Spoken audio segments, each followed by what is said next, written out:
Your time. I'm convinced that if Texas does not take this action, that there is a extreme risk that that Republican majority will be lost. And if it does, the next 2 years after the midterms, they will be nothing but inquisitions and impeachments and humiliation for our country. That was Texas Republican Senator Phil King. He's being surprisingly candid about why it is that Republicans were so eager to redraw the maps in Texas. They feared that if they didn't squeeze out 5 more seats, they would likely lose control of Congress. Let's bring in our Washington Bureau Chief Rick Klein to help us sort through what is at stake as the battle over redistricting goes national. So, Rick, is he right? Are Republicans going to need all the help they can get? Yeah, John, the fight for the House is almost certainly going to be the biggest thing on the ballot next year. You see how tight it is now. After some special elections, Democrats are actually going to close this gap even more, we think, and they only need to flip 3 seats in the midterms next year to win control of the House. So there's no guarantees, but he is definitely onto something.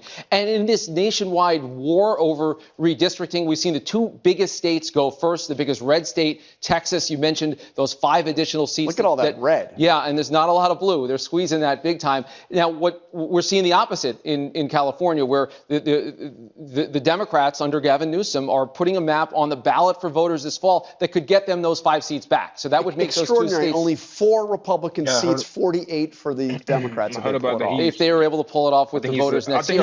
And then, John, if you look at the other states that might still do redistricting this year, bottom line, it is advantage GOP. There are just more opportunities in places like Ohio, Indiana, Missouri, and Florida than there are in some of the big blue states like Illinois and Maryland. So at the end of this, it looks like Republicans are going to be able to squeeze just a little bit more juice out of these redistricting fights. Because if history is any guide, the Republicans are not going to maintain control of the House. Midterm elections are almost always a referendum on the sitting president. Right now, Donald Trump, according to the New York Times polling average, has a 44% approval rating. And again, we have more than a year to go before we get there. And if you look at the history of recent midterms, an unpopular president means a very, very rough midterm election, particularly when it comes to the House. Barack Obama lost 63 seats.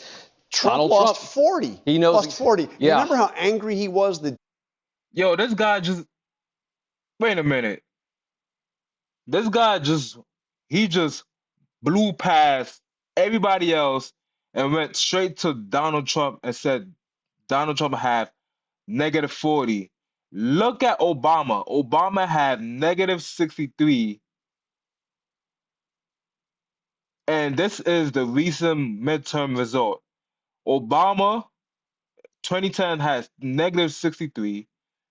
2014, Obama have, I don't know, he blocking it. But he went straight to Donald Trump and said Donald Trump have -40.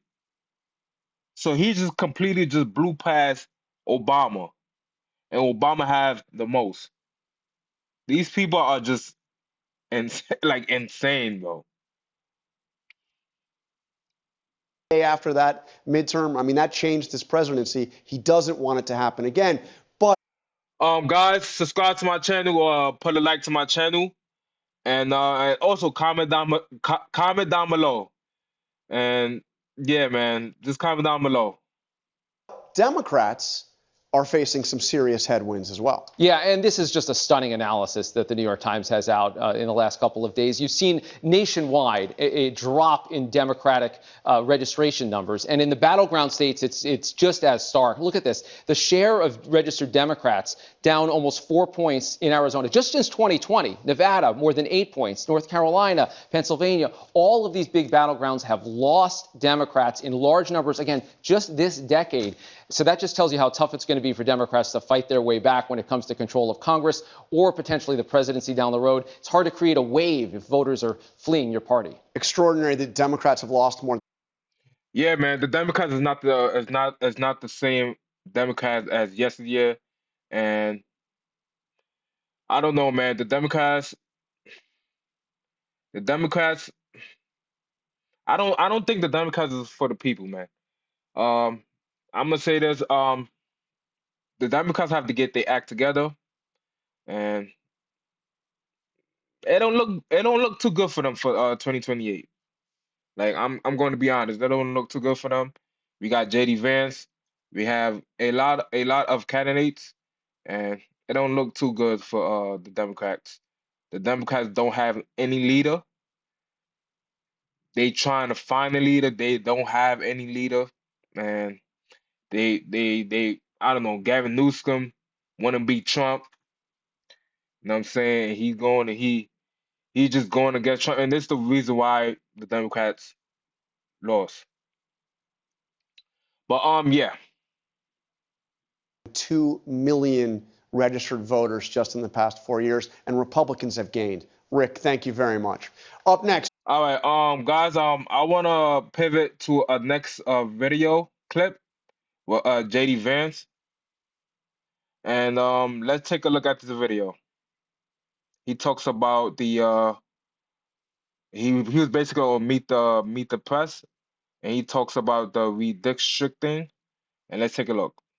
Let's talk about some domestic issues now. This week you were in Georgia. You were there to talk about and promote the One Big Beautiful Bill. And it also comes in the same week that Texas Republicans approved 5 new Republican seats. So they expanded the map for Republicans in their state. If President Trump's agenda is so popular, why do Republicans need to add additional seats to the map? Well, first of all, Kristen, you have to ask yourself, why have Democrats gerrymandered their states aggressively over the past 10 to 20 years? If you look, for example, at the popular vote in a lot of these states, and Massachusetts, where 32% of the residents of Massachusetts voted for Republicans, 0 Republican federal representatives. So we're not trying to all we're doing, frankly, is trying to make the situation a little bit more fair on a national scale. The Democrats have gerrymandered their states really aggressively. We think there are opportunities to push back against that, and that's really all we're doing. And yet, Mr. Vice President, you were able to win. That is true. What he's saying is, like, basically the Republicans say, you know what, y'all be doing this for years, let's do it back. But for some odd reason, Democrats have a problem with it. The House and the Senate in 2024. Why can't you do it again without adding additional But we had seats? But this is a very important question, Kristen. We had way fewer House seats than we should have. 1, if the Democrats hadn't aggressively gerrymandered, and 2, if illegal aliens weren't counted in the census for purposes of apportioning congressional seats. The best estimates. Sorry, guys, for pausing. Yeah, and I heard of, like, a lot of them. Like, basically, they wasn't supposed to vote because they was illegal, but they counted them as man, I forgot the name of it.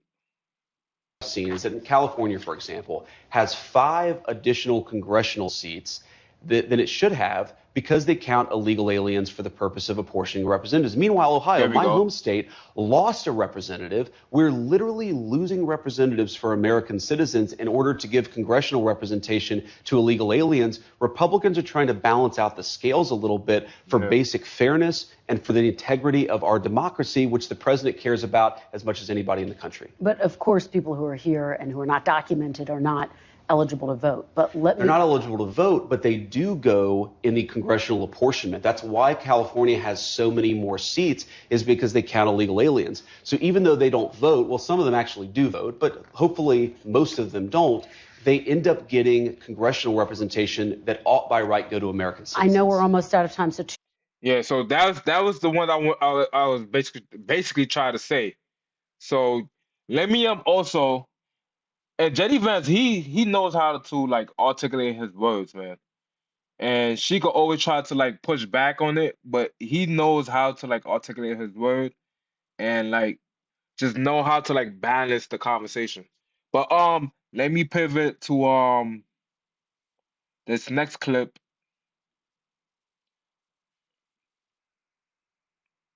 Well, Westmore. Redistricting, or gerrymandering, as some people know it.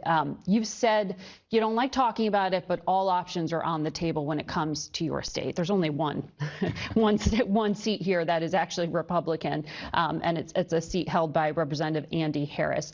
Are you considering trying to redraw lines in Maryland? Yeah, when I say all options are on the table, all options are on the table. Are you actively looking at it now? Yeah, because I think we have to. Yes, and I think we have to, because I think what's happened is this is what people hate about politics in the first place: the fact that the president of the United States, very similar to what he did in Georgia, where he called up a series of voter registrants and said, "I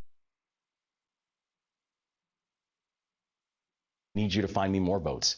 We're watching the same thing now, where he's calling up legislatures around the country and saying, "I need you to find me more congressional districts." He's doing it. That may be different, but Democrats redistrict. You know this. Yeah. But Gavin Newsom's doing it right now. A few years ago in New York, we saw this. This can backfire. That's why, like, how is that? Like, that's the thing. I just don't understand, because the Democrats been doing it for years now. The Republicans saying that I'm going to do it now is a problem.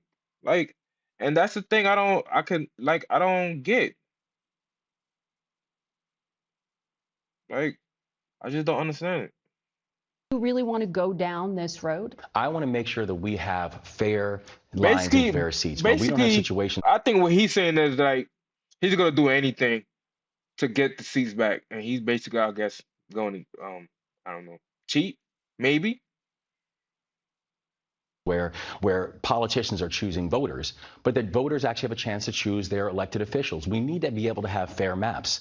And we also need to make sure that if the president of the United States is putting his finger on the scale to try to manipulate elections because he knows that his policies cannot win in a ballot box, then it behooves each and every one of us to be able to keep all options on the table to ensure that the voters' voices can actually be heard, and we can have maps. In that one district where they have a Republican representative, that they are actively being represented in Maryland? I think if you look at maps across the country, less than 10% of congressional seats are actually competitive by nature. Less than 10%. And so if you look at the average win margin in our state and so many states, the average win margin is upwards of 20 to 30%. So that means we already have so many gerrymandered areas that we have to be able to add a measure of fairness in the way that it's applied. And so, yes, all options need to be on the table in the state of Maryland.